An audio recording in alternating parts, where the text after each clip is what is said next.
दिल्ली में धूम मचाने के बाद अब आ गया है धर्मनगरी काशी में चीकू कैब। जी हाँ, चीकू कैब एक कैब सेवा ही नहीं बल्कि आपके परिवार की सुरक्षा और सफर का बेहतरीन साथी है। चीकू कैब आपको शहर के भीतर और बाहर की यात्राओं के लिए टैक्सी उपलब्ध कराती है। आप उनकी वेबसाइट पर या मोबाइल ऐप के माध्यम से बुकिंग कर सकते हैं। चीकू कैब के कस्टमर केयर से आप अपनी बुकिंग तुरंत कराएं और अपने सफर का अनोखा अनुभव प्राप्त करें। चीकू कैब के प्रतिनिधि आपकी सेवा में 24 घंटे मौजूद। Airport and railway travel, local rental, one way, out station waiting सभी प्रकार की बुकिंग की सुविधा प्रोवाइड करती है चीकू कैब। करना हो शानदार सफर, करे भरोसा चीकू कैब पर। सेडान, एसयूवी, टेम्पो ट्रैवलर, बस सभी प्रकार की कैब सर्विस। चीकू कैब का मुख्य फोकस पारदर्शी बिलिंग, सुरक्षा और ग्राहक सेवा पर निर्भर।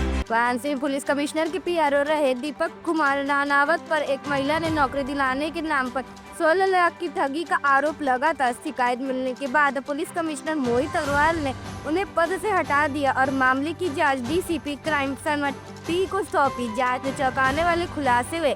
पता चला कि सोशल मीडिया पर वर्दी में फोटो डालने वाले पुलिस कर्मियों की पहचान और तस्वीर का साइबर अपराधी गलत इस्तेमाल करें। दीपक रानावत और गोरखपुर में तैनात सब इंस्पेक्टर अभिजीत कुमार की फर्जी आईडी बनाकर इन अपराधियों ने अब तक 14 महिलाओं से ठगी की है। पीड़ित महिलाएं मथुरा, आगरा, दिल्ली, पटना, बलिया और हरियाणा जैसी जगहों की है।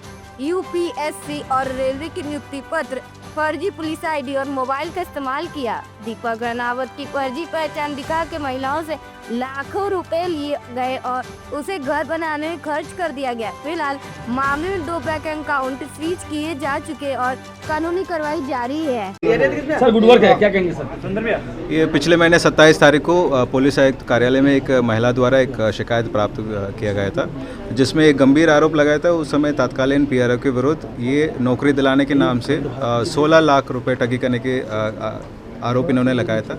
इस क्रम में एक जांच भी शुरू किया गया था पुलिस आयुक्त महोदय के निर्देशानुसार, और इस क्रम में आज इसका केस का खुलासा हुई है।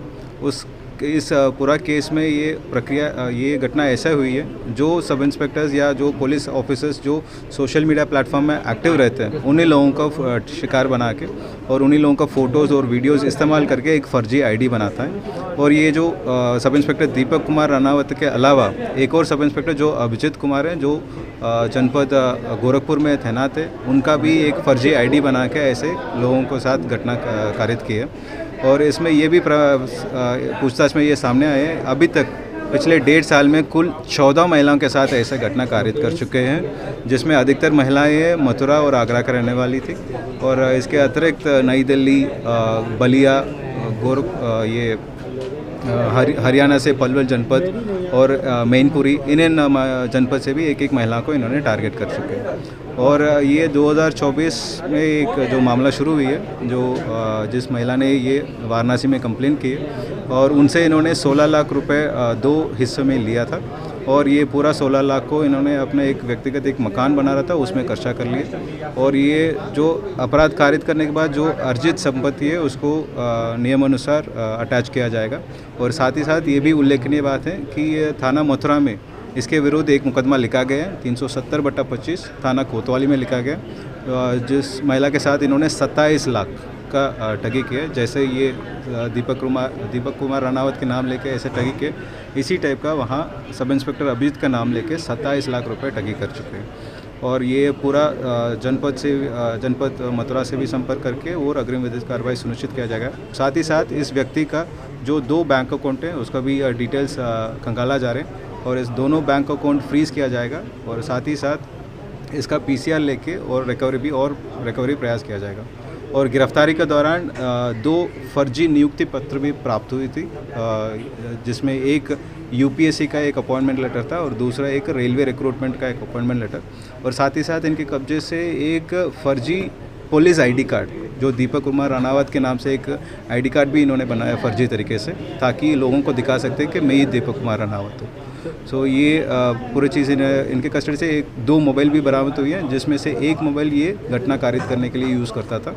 और ये बाकी डिटेल्स और बाकी विभिन्न बैंक्स वगैरह भी खंगाला जा रहे हैं, और इसका आपराधिक इतिहास पूरा राज्य में भी देखा जा रहा है। इनका तरीका ये है कि नॉर्मली जितने भी महिलाएं हैं महिला को ये मैसेज करता था फेसबुक या इंस्टाग्राम में, फिर जो महिला इसको रिप्लाई कर रहे हैं और इस महिला के साथ ये नॉर्मली क्लोजली बात करना लगता है, फिर ये भरोसा जीतता है कि हाँ मैं भी एक अच्छा दोस्त है और इनको 16 लाख रुपए या 27 लाख रुपए पैसा लेके फिर ये वहाँ से भाग जाता था। सर महिला ने जो आरोप लगाया था कि दीपक राणावत इटावा गए थे, वहाँ उन्होंने 8 लाख रुपए लिए थे, जबकि दीपक राणावत आपने सर्विलांस किया। इसमें ये पूरा टेक्निकल एविडेंसेस लिया गया था, इनका पूरा CDR और लोकेशन एनालिसिस वगैरह कहते हैं। इसमें कभी भी पिछले डेढ़ साल में 2 साल में कभी भी ये दीपक कुमार राणावत कभी इटावा गए नहीं, और ना इसका जो फर्जी अकाउंट है, फर्जी अकाउंट में ये भी लिखा है कि ये लखनऊ का रहने वाला है, लेकिन ये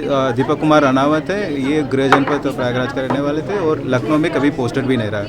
सो ये पूरे तरीके से ये फर्जी मामला है जो एलिगेशन से, और उसको अरेस्ट करके आज जेल भेजा जा रहा है। क्या करते थे आप? सर मैं किस तरह ठगी करते थे आप? सर ऑनलाइन जैसे फेसबुक पर किसी का फेसबुक और किसी का नाम पे बना दिया जैसे फेक अकाउंट, उस फेक अकाउंट से फिर ठगी करता था, ऐसे झूठ बोलता था जॉब के लिए। तो पुलिसकर्मी ही क्यों आपको दिखे? सर एक्चुअल में मेरे साथ में सर 6.5 लाख रुपए का फ्रॉड हुआ था खुद के साथ में जॉब को लेके, तो फिर मेरे समझ में उनकी तरह मैंने कि अब जैसे इन्होंने क्या मैं भी ऐसे करने लग जाऊँ, ये हुआ सर। पुलिसकर्मी ही क्यों मिले? ऐसे पुलिसकर्मी को बदनाम किए हैं जो विश्वास के नाम होते हैं, ऐसे लोगों को बदनाम करने की वजह क्या है? और वर्दी कहाँ से पा गए थे आप? वर्दी कहाँ से पा गए थे आप? सर दिया ऐसे ही। कहाँ से वर्दी पाए थे? ऐसे ही बना। कहाँ से? ऐसे ही सर, जैसे फेक अकाउंट बनाया था ऐसे ही वर्दी बना। वर्दी मिल गया आपको? कैसी वर्दी थी, इंस्पेक्टर की या पुलिस की? मैं अनीता यादव। बेटा जी आपके साथ कैसे फ्रॉड हुआ था, क्या? सर नौकरी के नाम पे, बच्चे की नौकरी के नाम पे फ्रॉड हुआ है। और